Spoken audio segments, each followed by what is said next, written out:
This episode of Shaun of the South is brought to you by Case Knives, a tradition of my family dating back to my granddaddy, who once said the best cure for idle hands was to build something, so keep your hands sharp with a Case knife. And by Folklore Brewing and Meadery, quite literally the best brew in Alabama. Visit folklorebrewingandmeadery.com. Well, you are listening to Shaun of the South, and I'm your host tonight, Sean Dietrich. We are coming to you live via the podcast airwaves and radio waves all over this fine nation, this good-looking group of Cajun young men you see behind me here fixing to play music for you tonight are the Pine Leaf Boys, everybody. Laissez les montants rouler.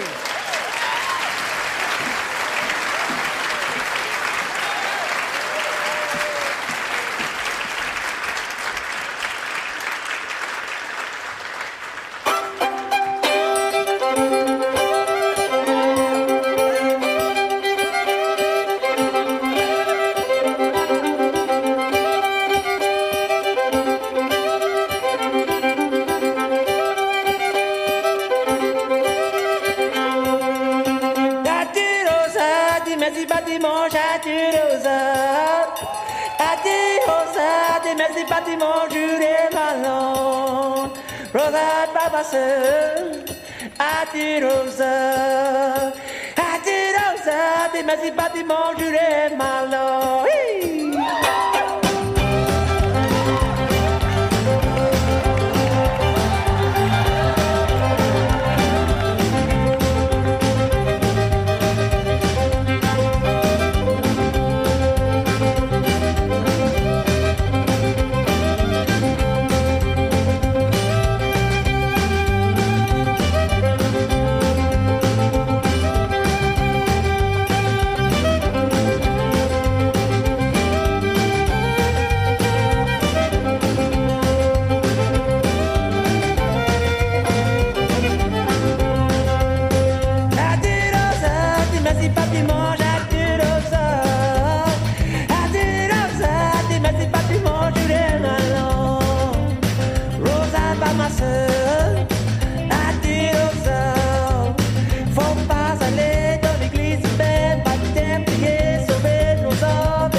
Well, this portion of our show is brought to you by the Tennessee Peanut Company.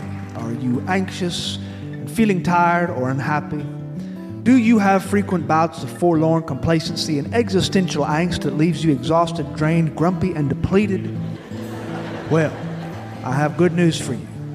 Try the Tennessee Peanut Company's Down Home Peanuts. For 10 out of 12 doctors recommend Tennessee Peanuts to aid in digestion, increase circulation, improve well-being, and actually give you the vigor to get up and go. Tennessee Peanut Company brings you an array of roasted peanut flavors to suit all your body's essential peanut needs. Burn your tongue on Nashville's sweet and spicy peanuts, or satisfy your sinful needs with double-dipped chocolate peanuts. Enjoy flavors like Cajun Bayou Bites, honey roasted, chipotle, traditional salty, sea salt and cracked pepper. And when you have room, try some classic peanut brittle. Your pancreas will thank you. Whatever you do, make sure you satisfy your peanut needs with the Tennessee Peanut Company. Visit TennesseePeanut.com.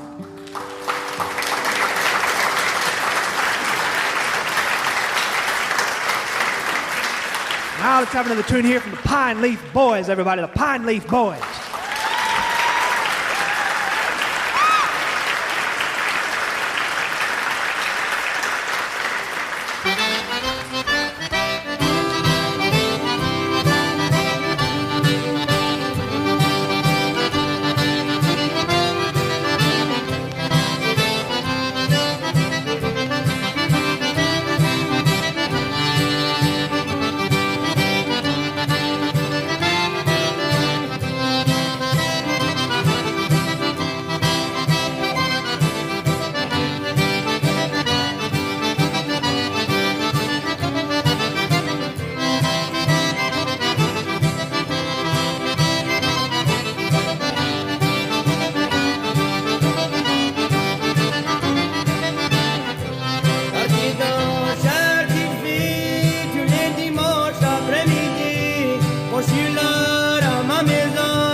read you a little bit of our mail sent in to us from listeners all over this fine country who had nothing better to do than to put pen to paper and tell us a little bit about themselves and what they're doing. And our first letter comes from Bob in Richmond, Virginia. Bob. Dear Sean, I stumbled on your show, and at first I thought it was pretty slow moving. But after a few episodes, it kind of started to grow on me. So thanks for the stories. I wanted to send this letter to you to see if it would actually make it onto the part of the show where you read the mail. Because nobody usually pays attention to me because I'm old now and I'm bald. Nobody pays attention to you when you're bald. Don't worry, Sean, your turn's coming next. Cheers, Bob. Well, Bob, I can't wait. Linda, Shreveport, Louisiana. Dear Sean, my son was coming home from being overseas in the Army. And he told us he wanted his favorite dinner of beef stew. So that's exactly what I made for him. Beef stew. Except my husband had been in our spice cabinet. Now, there's a long story to this, but I'll condense it for you the best I can. You see, my husband had been trying to get rid of ants in our front lawn, all on our sidewalk. And he read somewhere that salt burns them if you pour enough of this salt on the sidewalk. So, he used all the salt that we had in our spice cabinet. And when he refilled the shaker, because my husband is half blind, he accidentally refilled it with Domino's sugar. Okay, so getting back to my son. When Brad was coming home from being overseas, I spent all day making this beef stew that he used to love growing up. And when we all sat down to eat, he took one bite of it, and the look on his face is one I can only describe as sheer disgust. He didn't spit it out. He's too polite for that, but he didn't make any remarks either. But when I took a bite, immediately I spit it out because I realized it was the worst tasting soup I had ever had in my entire life. Later that night, we went to Pizza Hut. Anyway, thanks for reading my letter, your friend Linda. Well, Linda, if we ever do meet in person and get to spend any time hanging out, make sure we go to Pizza Hut or McDonald's. Pamela Sue, San Diego, California.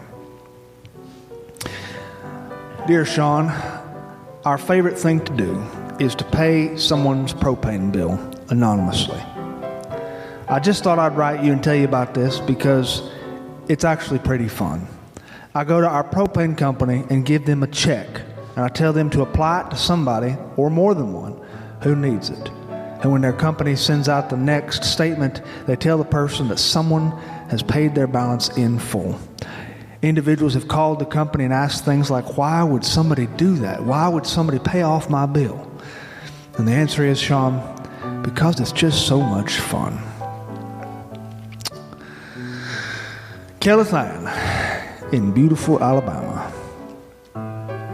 Dear Sean, I found a delightful story that my mother told me one of the many days we sat and visited her at the assisted living facility where she lived her last years.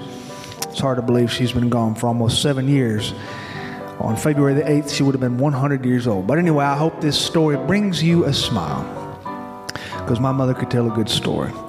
Years ago, a married couple had lived together off and on for years. And one day, she came to his job looking for her husband, and she was fussing about her husband and all the things that he was doing wrong. And her husband's boss told her to go home and do whatever she ought to do. And he went on to tell her if she looked after her husband and did right, she and her husband could work it out, whatever it was. He was a good man, and she was lucky to have him. That's the truth. So she stood strong, looked straight at his boss, and in a stern voice she said, I would rather walk through hell in kerosene drawers than stay married to that man one more day.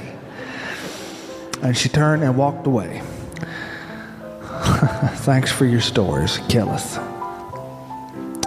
Well, dear Kelleth Ann, we love you. Thank you for the letter. Reggie in Atchison, Kansas. Dear Sean, my dad used to pay me $2 per day to work on his farm, my family farm. And they're among the best memories of my life out there, covered in sweat, driving that old truck, learning how to bale hay. I've tried to recapture the fun of farming at this age. I'm 62 now, but I'm just not that young guy anymore, and it's funny how much a man can change over his life. It's funny. I never thought I'd say this, but I'm thinking of selling our family land since it's not being used anymore. My daughters don't want it, and I think it could make someone else happier than me. So I guess what I'm saying to all your listeners is hold on to the memories while you still can. That's my letter. Thanks a lot. Reggie. Dear Reggie, that is good advice. Good advice. Beverly. And she doesn't say exactly where she's from, but we know her name's Beverly. Dear Sean, I was surprised to hear you mention that in the past you attended Okaloosa Walton Junior College. I myself graduated from Choctawhatchee High School in 1964, and then Okaloosa Walton Junior College in 1966. My dad was in the U.S. Air Force and stationed there. We loved the Panhandle. Of course, as many of my military brat peers, we all moved on to different places, different colleges, and different universities, and we married and had children of our own and careers and so on and so forth. But anyway, I do love the small community colleges over the larger university environments. I'm so grateful for the time spent at Okaloosa Walton and the personal concern and teaching from our professors. I was active in the student government while there and have a few friendships that have remained all these years. I'm 75 now. While I did take the additional courses at various universities over the years, I never did officially finish my BA. Marriage and children got in the way and lots of travel. I was always embarrassed to say I went to a junior college and not a university, especially when so many people around me had master's degrees and assumed kind of the same thing of me. But I had an awesome career, and I found the keys to success for me were as follows. Never stop learning. Never stop mentoring. Treat others how you want to be treated. And remember, effort equals results. Oh, and one more. Remember not to burn bridges. Anyway, thanks for bringing back fond memories of yesteryear. Your friend, Beverly. Dear Beverly, as alumni at your alma mater, thank you for the letter. Adam, in Shiloh, Tennessee. Dear Sean, I was interested in this girl in my class a long time ago who was way out of my league. And I was a senior in high school. So like most guys my age back then, I bought her flowers. And I sent them to her anonymously. Well, she was obviously very smitten with these flowers, but she assumed that someone else had sent them. And that someone else was my brother, who took full advantage of the idea and took full credit for sending them. If you can believe it, they actually went out on a date. I was waiting for my brother when he got home from that date, and we got into a huge fight. Then my brother swore he wouldn't go out with her again, but guess what? He did. Well, fast forward 42 years, they've been married for 4 decades, and I guess you could say I'm to blame for their marriage, but I'm not complaining. Because I've been married for 39 years to a beautiful woman who is a much better cook than my brother's wife, so I want to say officially, na-na, na-na, na-na, boo-boo. Thanks for the show. I hope to hear this on the air. Your pal, Adam. Well, Adam, I'm so glad that you're a good sport, and let that be a lesson for all the young men listening out here, to never send flowers or love poems or anything of romantic persuasion anonymously. No, no, no. Put your name on that sucker. That way, when the fertilizer hits the fan, everybody knows exactly who is to blame. And that's letters from our listeners. Letters from our listeners.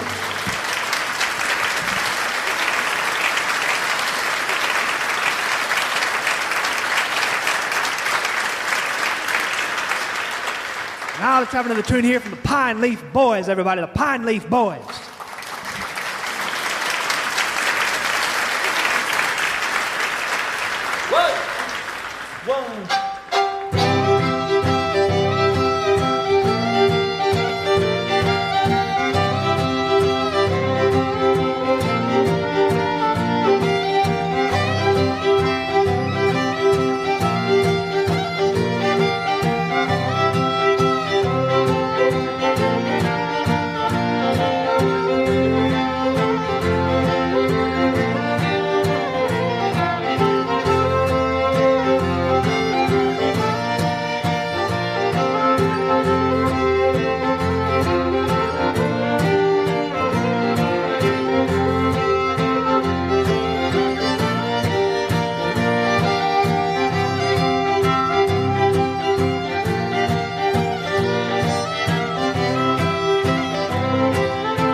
Well, whenever I come to Louisiana, the first thing I think about is the time that the very first foray into Louisiana fishing with my cousin when I was here. I was a young man when that happened, very young. In fact, I'll never forget just how beautiful I was. I had gorgeous skin. You have good skin when you're young. And that skin, you look at it in the mirror and you realize, man, I could eat dinner off that. After the shower, you turn around and you look at behind your shoulder at your backside in the mirror and you realize there's no saggage. Everything is tight enough to bounce a quarter off of. And then something happens and you look in the mirror one day and you realize that no longer do they call those little spots on your skin freckles like they do for cute little boys and girls. No longer do they really look like freckles. Used to, when I was a boy, I used to look like I had the kinds of freckles that resembled someone who'd sneezed on you after drinking chocolate milk. But now I look at them and I realize the doctor calls them sunspots, or God forbid, liver spots. And the hairline you see before you tonight looks nothing like it used to. The hairline used to begin just about an inch above my eyebrows. And now I fear that eventually, maybe even someday soon, this hairline will begin at the nape of my neck. Sometimes, under the right light, I can see parts of my scalp shining through my hair and they look like polished aircraft aluminum. Oh, but long ago I went fishing as a young man, a beautiful young man, in this little tiny john boat, 3-seater john boat, with my cousin, one of his suppliers from Texas, from a West Texas company, and me. And we pushed that boat off into Lake Pontchartrain and got inside. My cousin sat in the bow, the Texas man sat in the midship, and I sat in the stern. And we cranked our reels upon that mirror-like lake, and we looked at that beautiful blue Louisiana sky above us. There's nothing like it. There's nothing like it. Well, the problem with people from Texas, I imagine everybody here knows better than I do because they spend more time around them. Y'all mingle together, your states, is that Texans like to compare things to things found in their home state.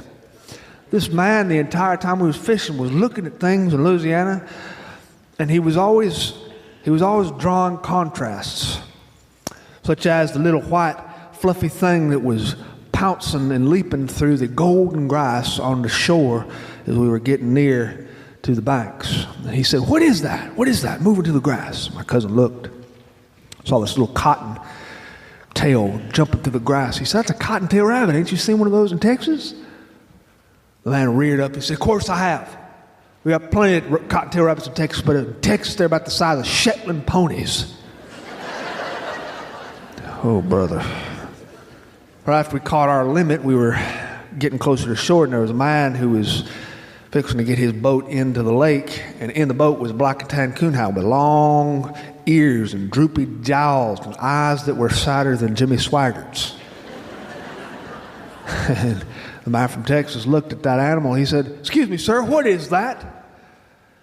And the man was loading his fishing rods. He said, "What, this? This is my dog. This is a black and tan coonhound. Ain't you never seen one of those before?" The man said, "Of course I have. I'm from Texas.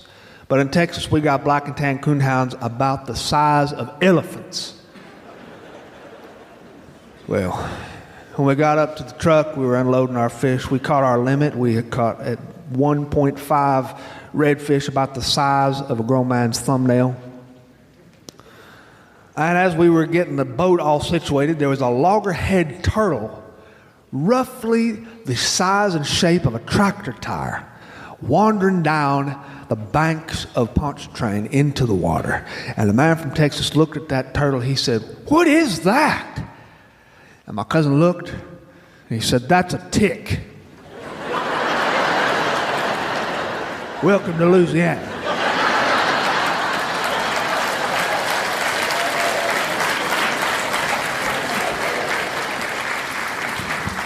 I grew up around the Choctawhatchee Bay. That is a bay that is 127 square miles of brackish water. And we have things in there that are older than time itself. We have the sturgeon, which is a prehistoric animal, a hangover from the Mesozoic era. And they flop around in the very bottom of our Choctawhatchee Bay because our bay is relatively quiet compared to Lake Pontchartrain. Lake Pontchartrain is 629 square miles of water. It's like being on a continent. I remember seeing this big water another time in my life when I was also a young man. See, my mother had gotten very, very sick. Very sick. Shortly after my sister and I had moved out and kind of started our own lives. She was going to doctors a lot, and doctors are interested in a lot. They're anxious to use whatever equipment they have because they're like kids with a train model set. It doesn't matter why you go to the doctor's office, including to read the gas meter, you're going to get a shot. And so these doctors were giving my mother shots, and they were confused over what was ailing her. And it turned out to be an autoimmune condition that nobody could really put their thumb on. And so my aunt, who is a warrior, drove down from Atlanta, Georgia, and demanded that my mother was going to come live with her. They were going to let go of my mother's rental house, and my mother was going to move to Atlanta. That meant she would have been 6 hours away from us, which was difficult, but we knew it had to happen. And I'll never forget watching my aunt's Cadillac DeVille, navy blue, pull into my mother's driveway as the last of my mother's belongings were being moved out by the moving company. And my mother, who had lost 40 pounds from being ill, was sitting on the porch watching that blue Cadillac wheel into the drive, and I was standing there as my mother was being loaded into the car with my aunt, looking at the hoot ornament on my aunt's car. She's had the same hoot ornament since I was a little boy. And it's a naked woman who is looking at you with a look that says, "You shouldn't be looking at me, you're a Baptist." And I watched my mother, light and ravaged from the effects of an autoimmune disease, crawl into that Cadillac, and she reached her arm out the window as that car drove away, and I watched the taillights wink out into the distance, and I stood behind and realized that my mother, the doctors had said, was dying. I went up to Atlanta to visit her several times, and she had been going back and forth to Emory University, where the men were doing all sorts of tests, and they were running all sorts of labs on her, and nobody could figure it out. My mother had lost 60 pounds. She looked like a little pinky finger with feet. And I saw her there in the driveway one night when I was coming, made an all-night drive to Atlanta. She was standing in the driveway, my headlights hit her, and she looked so small. She was wearing a nightgown like a skeleton with inset eyeballs. And I jumped out of my truck, and we hugged in the headlights. And the first thing she said was, "You look hungry. Let me go in and make you some breakfast." I said, "Mama, you ain't cooking for me. Look at you." Well, not long after that, after I left and had pretty much realized that my mother was not going to make it, I got a phone call from my aunt and my uncle and said the Emory University doctors have found what is wrong with your mother. It's called Stevens-Johnson syndrome. It's an autoimmune condition that pokes blueberry-sized holes into your muscles, and they were crawling upward toward her heart. There's a treatment out there that they've been trying on your mother, and it worked. And she's going to live. She's going to make a full recovery. Well, that was perhaps the best news I had ever heard my entire life. And you're never prepared for what you're going to do when you hear the best news of your entire life. And my mother called me after she was starting to get better, and she said, "I need a place to live." Well, this was not a particular problem I was equipped to deal with. I had never been very skilled at finding lodging and housing opportunities. My wife and I at the time lived in an apartment complex that was just next to a Waffle House and wedged between John's House of Tattoos and a Chick-fil-A. We had a maintenance man who rode around on a dilapidated diesel golf cart with more tattoos on his body than a Children's Illustrated coloring book. We had people who lived beneath us who had fleas with their dogs, and the fleas crawled upward through the walls and got into our house, and they found the guy in my apartment with the most hair, which happened to be, surprise, yours truly. And in order to get this treated, I went to my doctor, and he said, I really don't know what to do for you, but I'll write you a recommendation, a referral. And he referred me to the local veterinarian, which is why I still break out into cold sweats whenever a cat crosses the road.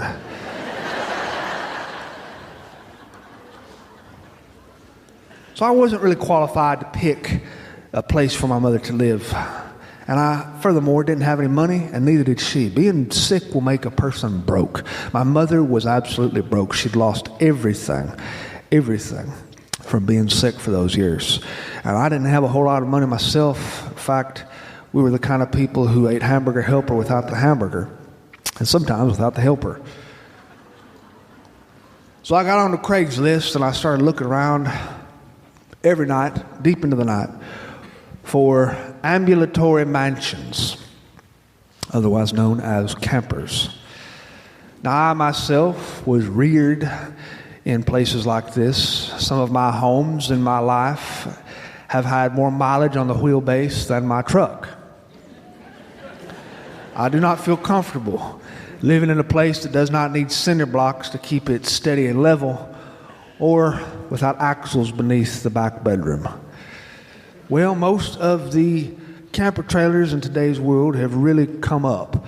They have a lot of fancy high-tech amenities, and this jacks the price way into the stratosphere. It was hard to find anything in my price range, but I finally found something. It came on, and I knew I had to act quick if I wanted to get this thing taken care of. It said 28-foot FEMA trailer with good tires and working toilet. Well, certainly not every day you find a FEMA trailer with a working toilet. Well, I knew something needed to be done very, very quickly because my mother was leaving Atlanta that week, bound for the Panhandle of Florida. She had no place to stay unless, of course, she stayed in our little place and took the very real risk of getting fleas. So I packed a short overnight bag. I threw it into my truck. I got everything I had out of savings, and I told my wife, I said, I'm going to New Orleans. I drove all night long in my little truck, listening to music, the music of my childhood on the old country radio station, music like Willie Nelson, Loretta Lynn, George and Tammy, and Conway Twitty, which always reminds me of my mother. Conway Twitty was special because he was pretty much outlawed in the fundamentalist women's groups of my mother's youth. And I can remember my mother pulling up to Bible study with Conway Twitty blaring out her blazer window, and she turned it way down when she saw Sister Luann coming out of the fellowship hall, because the song was "There's a Tiger in Them Tight-Fitting Jeans."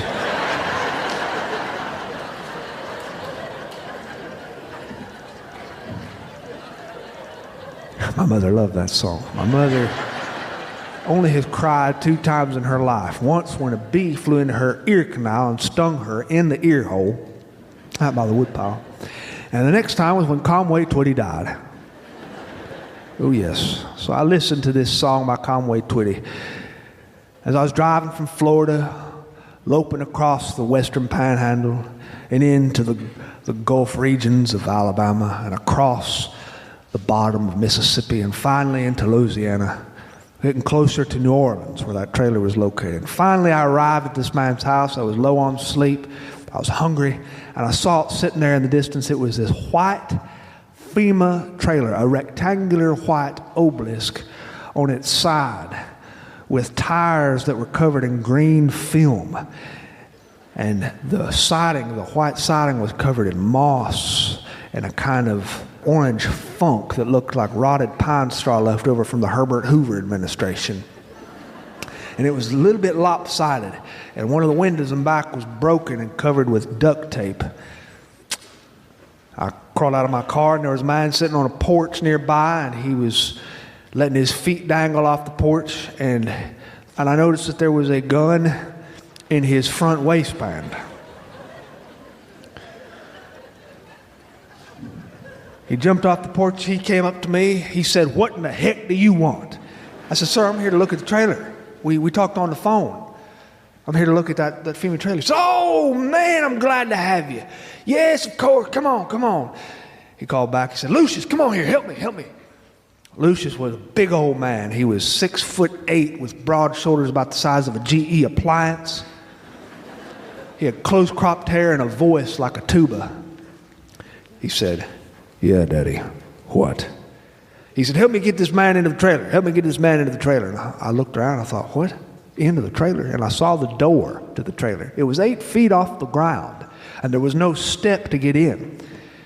He said, "Don't worry, Lucius is strong. He'll lift you. He won't hurt you." And I said, "No, really, I can look from the outside." Before I had even said anything, whoop, I was up into the trailer. Next thing I knew, I was walking on a plywood floor that seemed to sag and droop so that when you walked across it, you felt an awful lot like Jesus stepping out of the boat under the stormy seas. There was a hole back there near the kitchen where I could see daylight through it, and it looked like a little warren of jackrabbits had made their life underneath this kitchen. I looked around and I saw mouse traps, which had been freshly baited with fresh peanut butter. I said, "You have any rats or mice?" He said, "Not no more." I said, "Well, let me see this working toilet." So the man led me back to the back room where the toilet was, and I squatted down and looked at it. And it was a real porcelain toilet, the real kind of porcelain toilet you get in the rich people get. I don't know where he laid hold of this toilet, but this sucker was fancy. He said, "You got to see it flush." And so he leaned down, me and Lucius, and we looked into the bowl of that beautiful porcelain throne and watched the water swirl clockwise around the bowl. And I said, "I'll take it." I got into my truck, I hooked up them brake lights, and as I was driving along the road, I crossed over the Lake Pontchartrain Bridge. This bridge is the longest land bridge in North America, the longest land bridge in the world.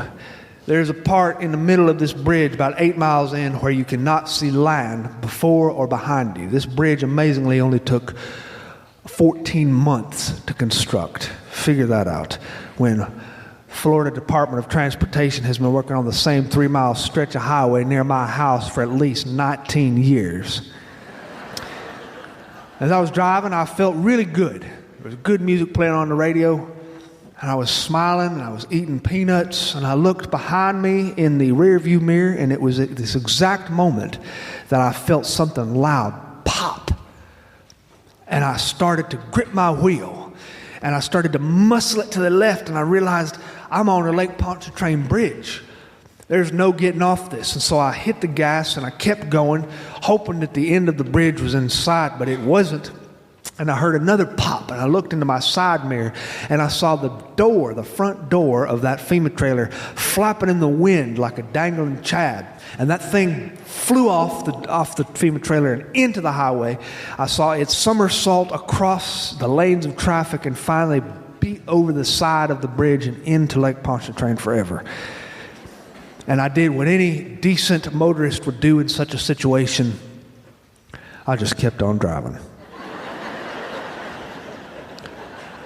When I got to Mississippi, across the Mississippi state line, I pulled over and I saw a tire that was so mangled and the rim was so destroyed from the miles I had driven on it that I sat beside that tire and I began to weep. I didn't know what I was going to do. I didn't have a phone. I didn't have a way of getting in touch with anybody. As the sun began to lower, I saw a red and blue light bar in the distance approaching me. In a few minutes, a man leapt out wearing a county uniform. He put me into the back of his cruiser. He said, "I'm sorry, you have to ride in the back. That's just how it goes. Watch your head, please." And we drove into this little tiny town, and we found this little tiny tire shop where there was a man sitting in the back with a red and white name tag on his chest that was monosyllabic, such as Earl or Dan or Jim or Ron, and he had grease smudges on his face and dirty fingernails.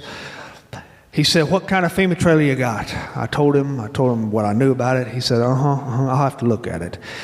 We drove back out to that FEMA trailer. He fit a brand new tire and a brand new rim on that trailer for free. And then he fit another brand new tire and another brand new rim on the other side for free. And then I was on the road again, waving goodbye to these two beautiful strangers who had helped me. We set my mother's trailer up beneath the pines. We gave her a little tomato garden out back. My mother's a voracious tomato gardener. She plants her tomatoes every year. She does a good job with them. They come out about the size of regulation volleyballs. We made her flower beds out of old recycled tires to go with the theme. And my mother comes from a long line of tomato gardeners, a long line of she knows all the tricks of the trade for homemade herbicides. She sprays her tomatoes to prevent the squirrels from attacking them with a fine blend of red man chewing tobacco and water put into a mister, and she mists the red man chewing tobacco and the water onto the tomatoes. If you go to her house late in the afternoon, you can look high up into the branches and you can see the squirrels reclining in the trees spitting. After we got my mother's trailer set up with a brand new staircase built going into the door, we all went over to christen it one afternoon. My wife, my sister and I, my brother-in-law, a few of her friends. We ate food out on a picnic table, and my mother was eating without any digestive issues, and her body looked so whole and healthy. My mother said, "I don't think I brought the mayonnaise out. Go in and get me some mayonnaise, Sean." And I trotted up that little staircase I'd built into the FEMA trailer, and I walked inside. And I looked at all the work I'd done inside. I'd rebuilt the floor so that it was sturdy. We'd given her a brand new kitchen. There was a new window. There was a new AC unit. My mother had done her touches on it too. She had made curtains from recycled lace from a thrift store. She'd made throw pillows from recycled material that she'd bought from the material outlet. And in the back bedroom, I just poked my head in. There was a little queen-size bed with a little comforter slung across it. On that nightstand beside her bed were photographs framed. And I picked them up one by one and I looked at them. And there was the photograph of me when I was 5 years old wearing my first cowboy hat. The brim came down to the bridge of my nose and I was wearing a Richard Petty NASCAR shirt. And there was the picture of me when I was a young man who was a little bit chubby. I went through a period where I loved Swiss cake rolls and looked like I could have been the spokesperson for Pillsbury. And I picked up a remaining photograph that was sitting there on the edge of the table. It was a photograph from the day of my wedding. One that the photographer had suggested we take with just the groom's family. And in the photograph is a tall young man who has hair that looks like a tarnished penny and buckshot freckles. He has no idea the rest of his life is ahead of him. And hooking arms with him is this little woman, 5'1", and shrinking every year. She was holding a little bouquet and she was wearing a skirt suit and she was looking up in his eyes with this wonderful look that said, "I don't know what's going to happen. I don't know how it's going to happen or whether or not we'll survive it. But we can get through it as long as we're together." I came trotting back outside with that jar of mayonnaise. I placed it on the table. I sat down next to everybody, and my mom said, "Well, what'd you think? It's the first time you've seen the inside since I had it decorated." I said, "It's nice. It's real nice." She said, "It is nice, isn't it?" I said, "Oh, yeah." She said, I like it. I feel like it's home. Thank you." And I thought of all the years my mother, my single mom, struggled to raise us and to teach us how to be grateful and how to be happy in the midst of horrible circumstances. And I touched her hand and I said, "No, Mama, thank you." And my wife looked at me sitting next to me with those big eyes she has. And she said, Sean, hold real still. There's a flea on your neck. Hey, thank you very much for having me. It's been a wonderful pleasure. Thank you very much.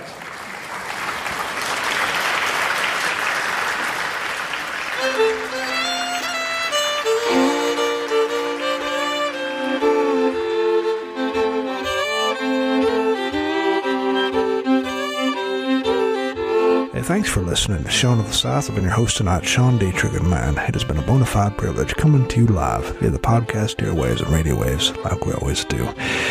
This episode was brought to you by Case Knives, a tradition of my family dating back to my granddaddy, who once said the best cure for idle hands was to build something, so keep your hands sharp with a case knife. And by Folklore Brewing and Meadery, quite literally, the best brew in Alabama. Visit folklorebrewingandmeadery.com. That music you heard behind me tonight was the Pine Leaf Boys, Louisiana's finest, 4-time Grammy-nominated, world-renowned Pine Leaf Boys. They have made a name for themselves, presenting their own inimitable brand of Louisiana music with a youthful exuberance and a true traditional feel. Hailing from southwest Louisiana, the Pine Leaf Boys are known for their wild shows and thoughtful arrangements. They've been described by the New York Times as the link that connects the young and the old generations. Do yourself a kindness and visit pineleafboys.com and download their music today. You will not regret it. To find out anything more about what I do, you can visit SeanOfTheSouthShow.com, and there you can find archived episodes dating back to our first episode all the way to this episode, which you just heard, although I don't know why. You must have terrible taste in podcasts. And while you're there, I hope you take the time to drop me a line to me about your birthday announcements, wedding invitations, and potluck socials, and I do my best to read that sort of stuff over the air for my friends, because I love to do that sort of stuff for my friends. And speaking of friends, today could be the day that the best thing in your life happens to you. You never know. Adios.